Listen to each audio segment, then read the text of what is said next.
Just remember, the potato itself is a seed. What grows potatoes is the slip. And look at the roots. That's what you need, roots. And just keep piling your dirt and compost around it. And in 4, 5, 6, 8 weeks, you'll start getting some beautiful potatoes. Sammy and Allybug here. Today, I'm at Starkey's FarmStead, helping with the sweet potato slips. So what you do is, this pile here, gonna rake it back, gonna take a shovel with the compost, a shovel, and right there, okay? Now, sweet potato slips, it is what grows potatoes. This right here is a sweet potato. It grows slips.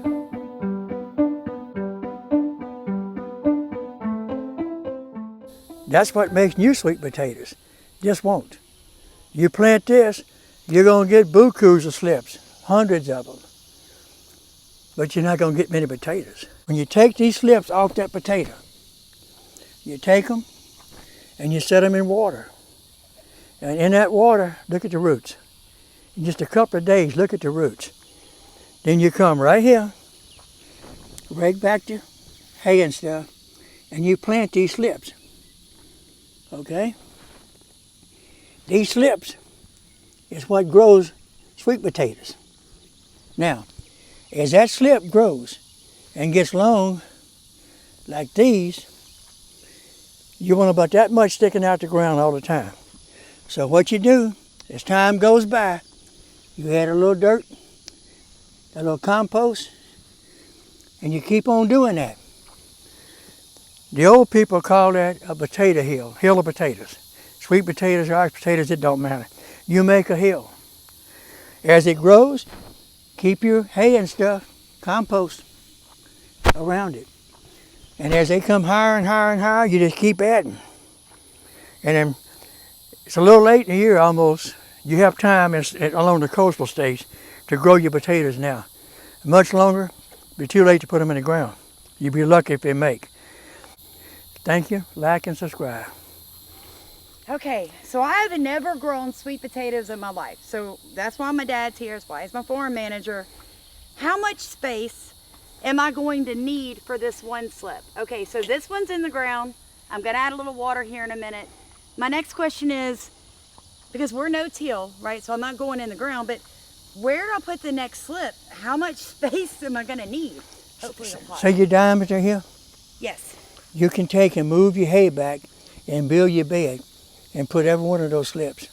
Okay, so how many sweet potatoes does one slip make? And I'm being really serious, guys. I'm asking my dad these questions because I don't know.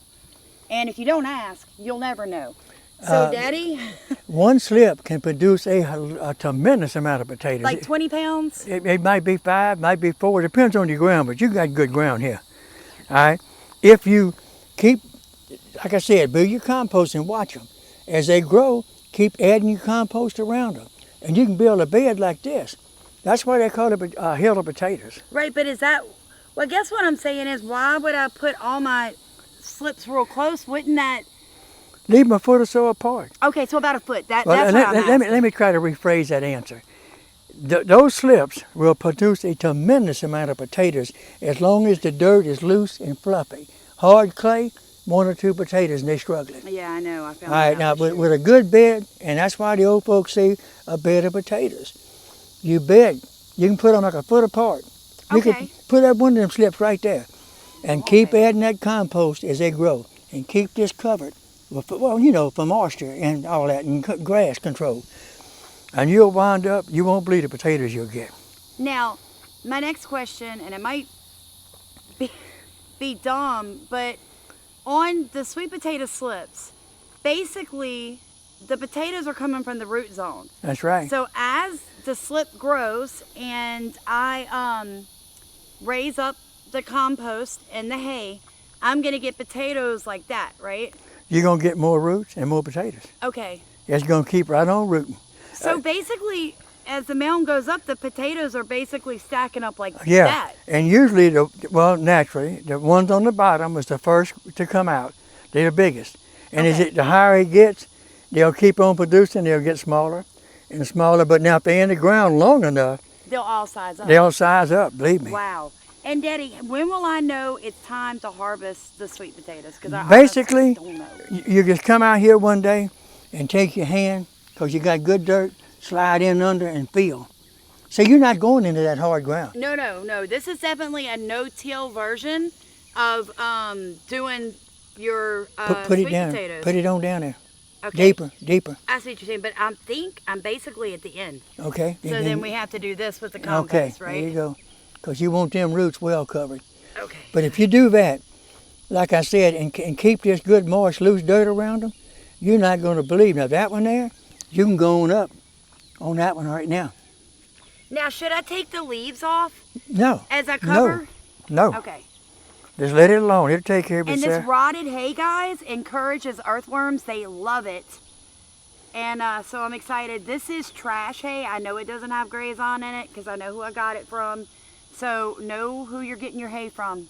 Seriously, we have a video on it. Now this hill produce you enough potatoes to make you happy, believe me.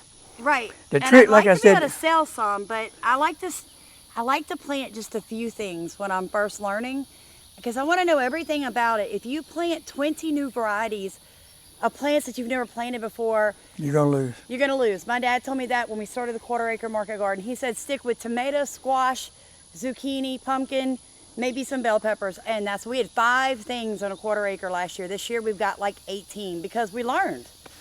Now the thing is, forgot what I was Well, think it through. You'll get it. like I said, these potatoes, as long as you got, anyway, people, what I'm trying to say is this is almost a surefire method of planting potatoes. But listen to me. I don't care if somebody guarantees you that's perfect. It's not. I mean, how many people you know have been riding down the road completely safe and somebody run into them? This is like farming. You never know. Come out here tomorrow, every one of these plants might be dead. Why? The good Lord knows. It could be bugs, it could be insects, the deer come by tonight, whatever. Oh yeah, the blessed deer. They love in our corn this You ought to year. go out there and look at tops of a corn where a deer got in it. But that's what I'm telling you. When somebody tells you this is guaranteed to work, take it with a grain of salt. That's right. Because I don't care.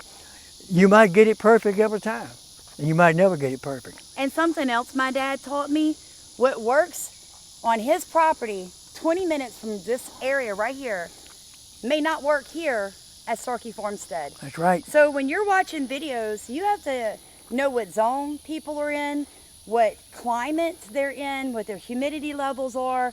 What works for me, folks, what works for Pawpaw Sammy may absolutely fail for you. And then you'll be like, but you said this was gonna work. So that's basically what he's telling you. Take everything with a grain of salt. Try it. If you've done sweet potatoes like this and it failed, comment. If you've done sweet potatoes like this and it was a success, please let me know. I have never done sweet potatoes. Today is a very big learning curve for me on a lot of fronts, guys. Look, it's different strokes for different folks. I mean, this is an ideal bed right here. It's ideal for these slips. And with any luck at all, I mean, these will come out of the ground like bullets. Yep. All right. That's all the time we got, folks. Thank you for watching. Please like, comment, and subscribe. Whew. Ain't the word for it.